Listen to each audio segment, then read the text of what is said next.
I'm Giselle. Welcome to Westby. Wednesday nights are back. Classes are available for all adults as well as Quest for Kids, Impact for Students, and Choirs for Students and Adults. Everything starts at 6:15 p.m. Check out the group options at wednesdays.westby.org. Our next business meeting will be held January 26th at 6 p.m. in the sanctuary. Prior to the business meeting, all ministry teams will meet for a time of fun, fellowship, and training beginning at 4:30 p.m. in the fellowship hall. Ready to take the next step? You're invited to join us for dinner on Sunday, January 19th at 5 p.m. in the fellowship hall to learn about our vision, beliefs, expectations, and membership process. Additionally, we will explore ways that you can serve through our ministries at the church.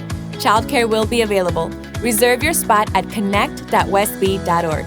Let's root for the home team. Westby Co-ed softball signups are on. Practices start this Sunday at 3 p.m. and the season runs from mid-February to mid-April with games on Monday and Friday nights. If you're interested, text or call Coach George Hamilton at 941-210-8326. Well, that's it for now. Let's worship together.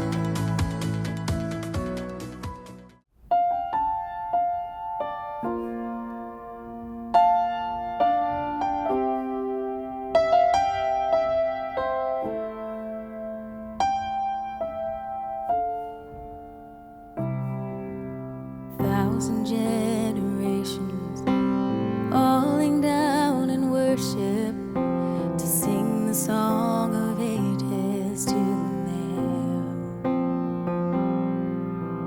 And all who've gone before us and all who will believe will sing the song of ages to the Lamb. Your name is the highest, your name is the greatest, your name stands above them all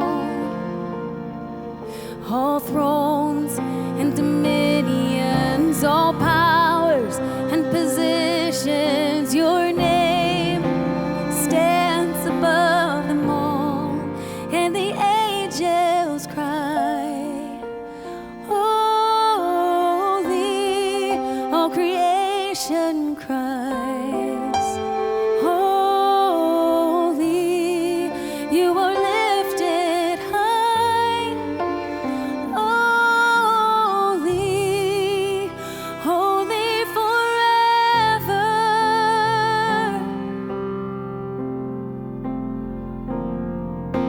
And if you've been forgiven, and if you've been redeemed, sing the song forever to the Lamb. And if you walk in freedom, and if you bear His name, sing the song forever to the Lamb. We'll sing the song forever and amen, and the angels cry, all creation cries, holy, you are lifted high, holy, holy forever. And hear your people sing, holy to the King of Kings. Holy, you will always be. Holy, holy forever.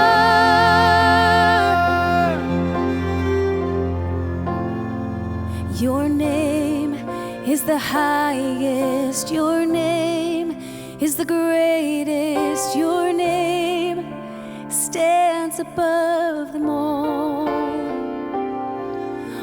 thrones and dominions, all powers and positions, your name stands above them all. Your name is the highest, your name is the greatest, your name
Well, hello, everyone. It is great to be together with all of you. My name is Kent. I am our student pastor here.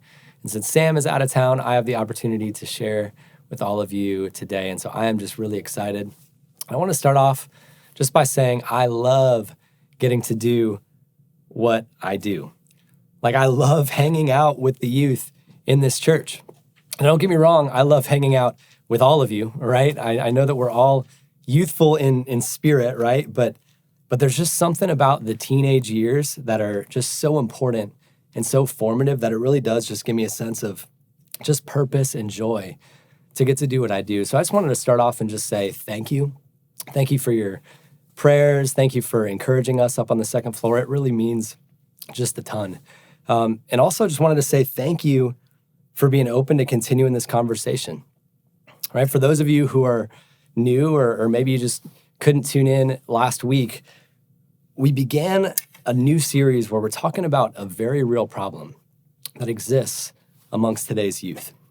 And when I say today's youth, I don't just mean the youth here at West B or even the youth of our nation. I mean, I'm talking about the youth of the whole world, that we have this problem.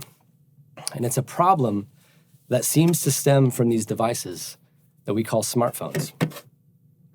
Now, we're in no way an anti-smartphone or an anti-technology church. And so if you're right now taking notes on a smartphone or something like that, you don't have to put it away or feel insecure. Sam last week even shared that these are remarkable inventions.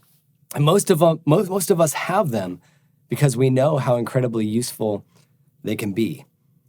But over the last several years, more and more people, researchers, are noticing that there is an undeniable link between the way that we use our phones and a variety of mental health illnesses that exist today. And so last week, we got into the science behind all this, and we talked about how young people are especially vulnerable just because of where they're at and their stage of cognitive development. But today, as we continue, I just want to make it clear that even though young people are the most vulnerable, I just want to make it clear that this is in no way only a young people issue. This is an all of us issue. And if we leave these teachings going, man, those youth, those young whippersnappers, right, that they've got a real problem on their hands, and we stop there, then we miss the whole point, okay? That this is for all of us. This is about all of us learning about this massive cultural shift together, because if we don't understand what's happening, then we won't be able to lead the next generation through it, and we won't be able to point them to Jesus effectively. Not only that, for those of us that carry phones with us everywhere, if we don't learn how to control these devices, then you can sure bet that our youth won't know how to control them either. And so we need to grasp this stuff. We need to talk about it. And I'm excited to do that this morning. We're going to shift gears away from the topic of the rise of anxiety in America, like we talked about last week, and now we're going to talk about the pull of our attention. So there is a tug-of-war battle happening for our attention, and these big tech companies are at one end of the rope, and they can pull really hard. They're really good at getting our attention and keeping it. When I first was hired here as our youth pastor, I was tasked with taking over the youth Instagram account. And I'd never had an Instagram account before or anything like that. And so one of the things that I noticed was just how quickly the feed updated with things that I enjoy. It was like the algorithm switched overnight, okay? And a full disclosure, my guilty pleasure is videos of steaks being cooked. So like a steak being cut into or dropped onto like a hot, pan or something like that, just like gets me every time. And it was like overnight, the youth Instagram account was full of videos of steak being cooked. And I was like, oh my gosh, they are so good. They know me so well. They know how to keep me there. And that's true of all of us, right? These companies are great at what they do. Several years ago, a popular documentary called The Social Dilemma was released. And if you saw it, you know that it was essentially a series of interviews of some of Facebook and Instagram's high-level executives and employees. And in this film, they talked a lot about sort of the inner workings of these companies, and just getting to sort of glimpse behind the curtain a little bit is just really eye-opening. Because I think for most of us who have social media accounts, we would probably say something like, well, these are just tools. right? I only use Facebook to keep up with birthdays and to watch the occasional cat jump into a ceiling fan and get flung across the room or something like that. And that might be true for you. But did you know that every time you scroll on your account, information is being collected and stored about you? Information about the things you like, the things you don't like, the things you click on, the things you pause on, the things you scroll by quickly, the things you scroll by slowly. There's an incredibly detailed amount of data being stored on all of us when we simply log in for a short period of time. Why, you may wonder? Well, it's not for malicious means at all. It's really simple business. It's because these tech companies want to know what we like so that they can keep our attention for longer. They want to give us more of what we want so we'll stay longer so that ultimately they can sell to advertisers, right? They want more people to stay and scroll longer because the more that we do that, the more valuable that advertising space is. We're not paying for any products on social media, right? But that's because we are the product. Our attention is being sold to these advertisers. Now, most of us probably already know that. Maybe you've heard that before, and perhaps it's no big deal to you. After all, once they know more about us, that just enables them to give us more of what we like, right? Won't that just enable us to buy more of what we want? Won't it just make life more convenient? And to an extent, the answer to that question is yes. It will, to a degree, make life more convenient. But there's a cost to that. And the cost is our time and our attention. Our attention and our time with our kids, our time with our spouse, your time with your friends, your time being present to God and in the moment is what is at stake. See, the people that work for these big tech companies are really good at what they do.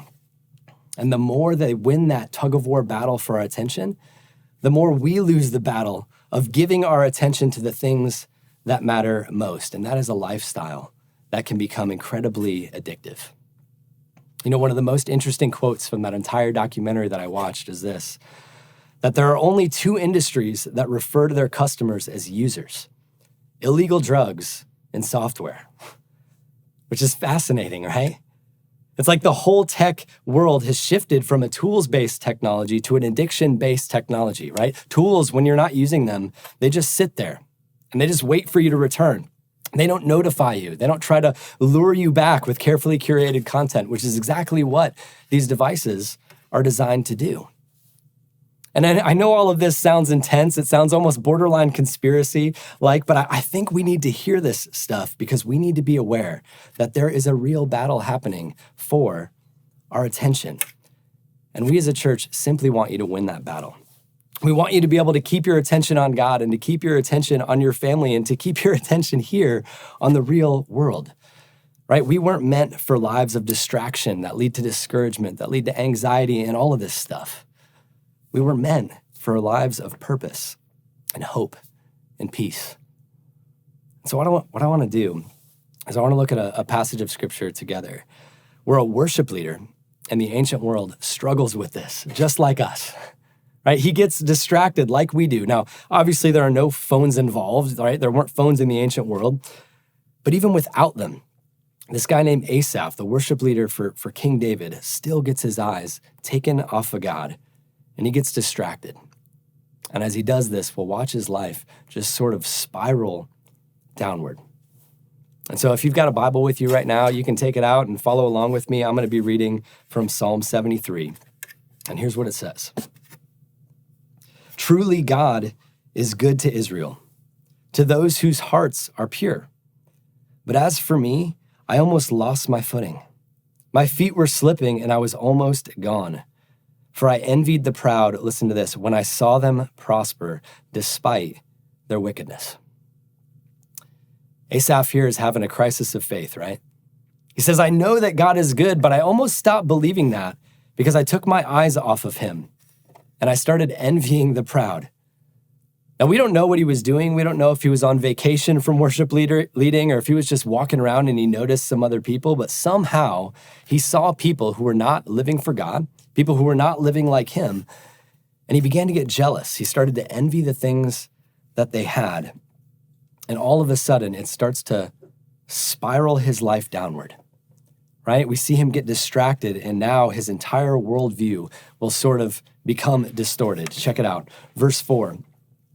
He says, they seem to live such painless lives.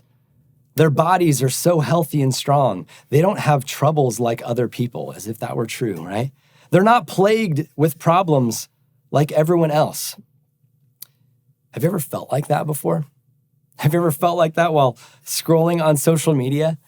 Right? You see this perfect couple and they're on some tropical vacation somewhere and they're just free of concern and their kids are all well behaved and they have perfectly chiseled features that haven't been photoshopped at all. And as you reach for another Dorito, you're like, what am I doing wrong? Like, what do I have to change to be more like them? See, we have this tendency when we're on social media to forget that we're only seeing the tip of the iceberg of a person's life. That we may be seeing the best moments of their entire year. It doesn't mean their lives are always carefree and easy, but when we get distracted, when our eyes are off God, it is so easy for the world to become distorted. And that's what's happening with Asaph here, okay? And it gets worse. Let's keep reading. Verse 6. He says, they wear pride like a jeweled necklace and clothe themselves with cruelty. These fat cats have everything their heart could ever wish for. They scoff and speak only evil. In their pride, they seek to crush others. They boast against the very heavens, and their words strut throughout the earth. What happens here is this distorted worldview is now intensifying. He says they speak only evil. They only want to crush others. It's like he's seeing the worst in these people, and this can happen to us so easily today. There's an article in the New York Times called These Divided States that talked about this idea that we as a nation no longer have any real consensus over what unites us. That there was a time in our nation's history where there was a sense of community on a national level. It carried with it a set of values and a shared sense of identity for better or worse. However, over the last several years, what people are arguing is that that no longer exists. That we've now fragmented into smaller groups, these small micro communities that are built entirely around our preference and our opinions. And while these small groups are meant to give us more freedom and to allow us to do more of what we'd prefer, over time, what they've actually done is they've driven us further apart. Because if you do you and your little echo chamber over here and you listen to your news sources and I do me over here in my echo chamber and we're headed in separate directions, then naturally we drift further and further apart.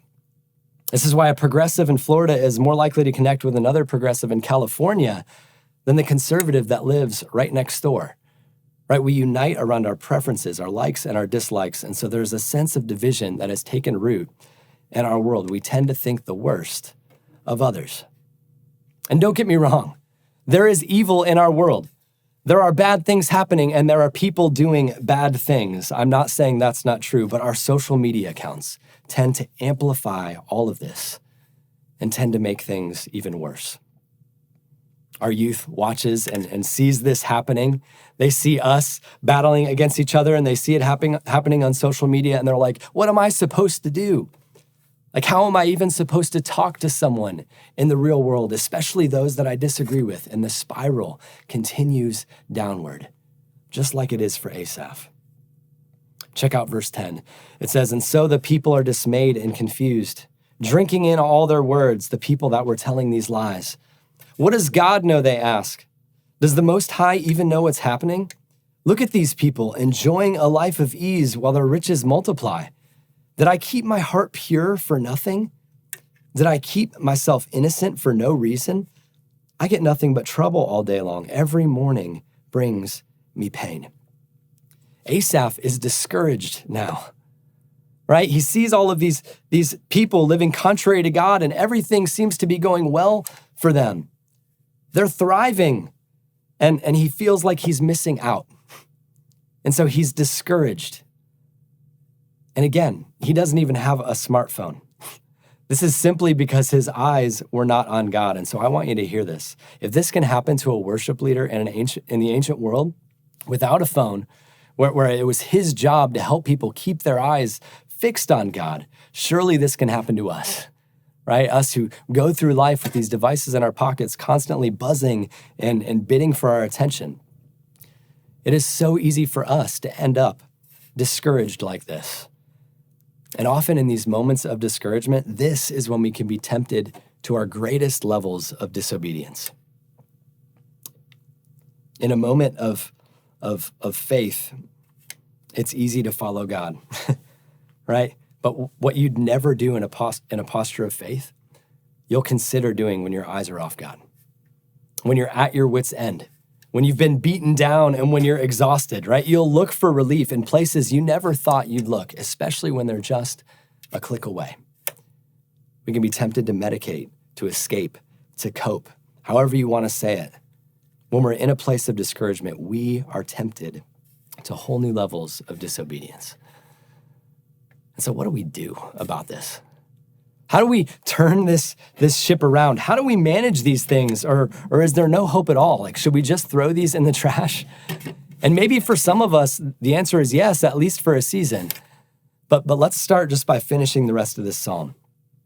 Verse 15, Asaph says, "If I had really spoken this way to others, I would have been a traitor to your people. So I tried to understand why the wicked prosper, but what a difficult task it is." And listen to this. "Then I went into your sanctuary, O God, and I finally understood the destiny of the wicked." Okay, now he gets his eyes back on God and his entire perspective is about to change.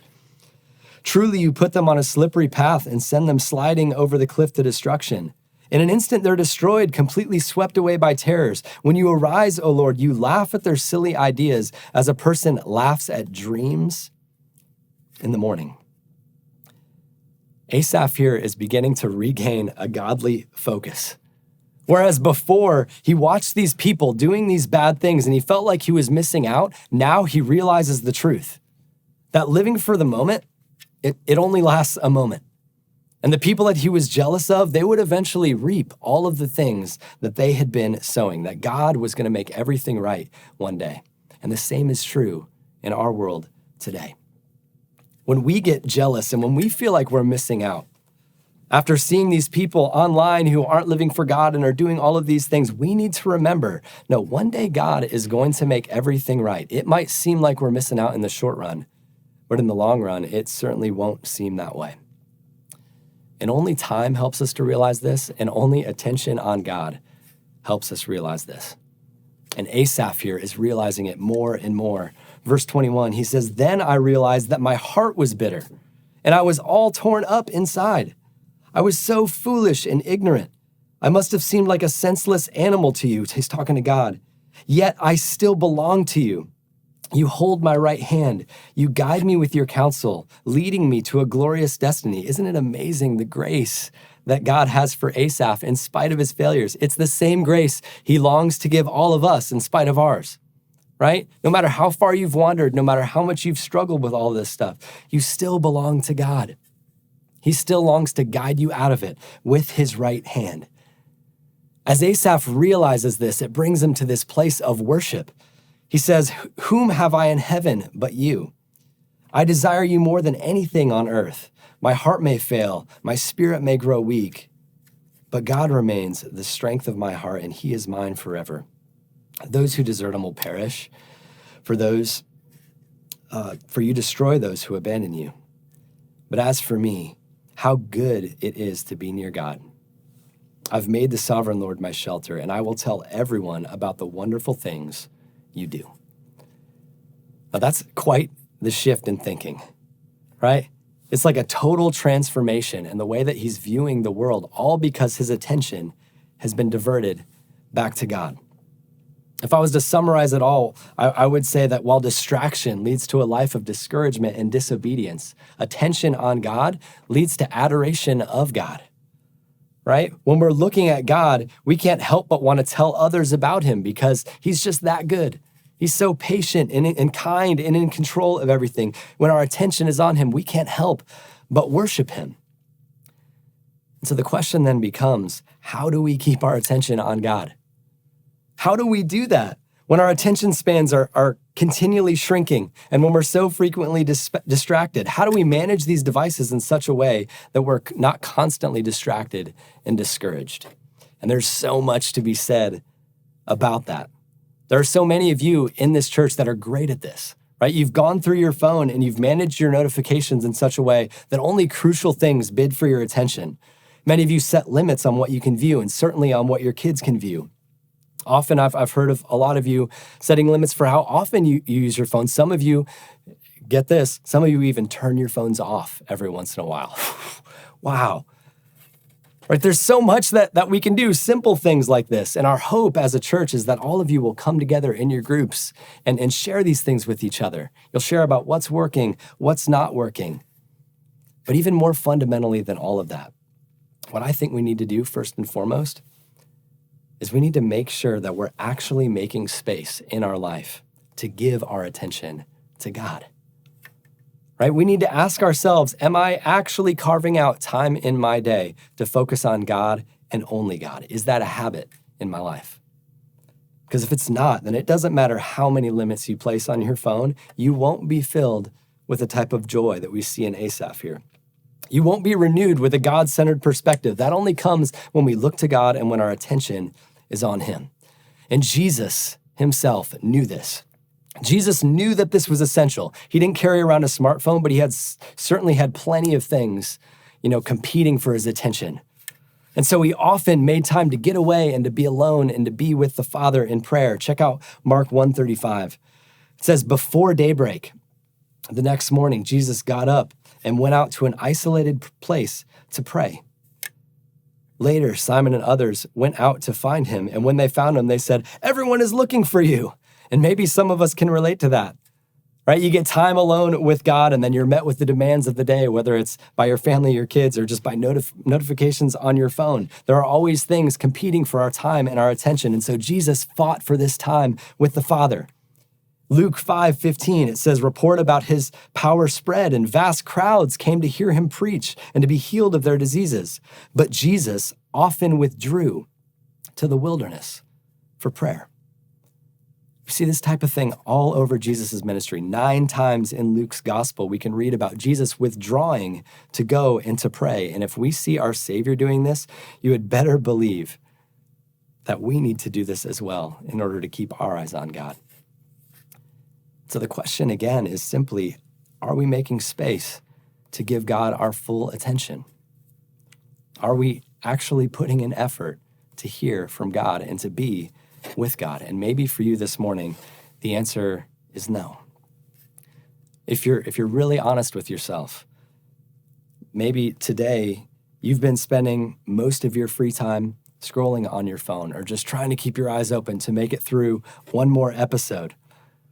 If that's been you, I just want to say, without any guilt or without any shame, that God has something better for you.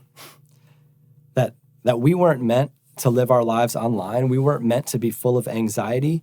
We weren't meant to chase after these addictive things. We were meant to live present to God and others.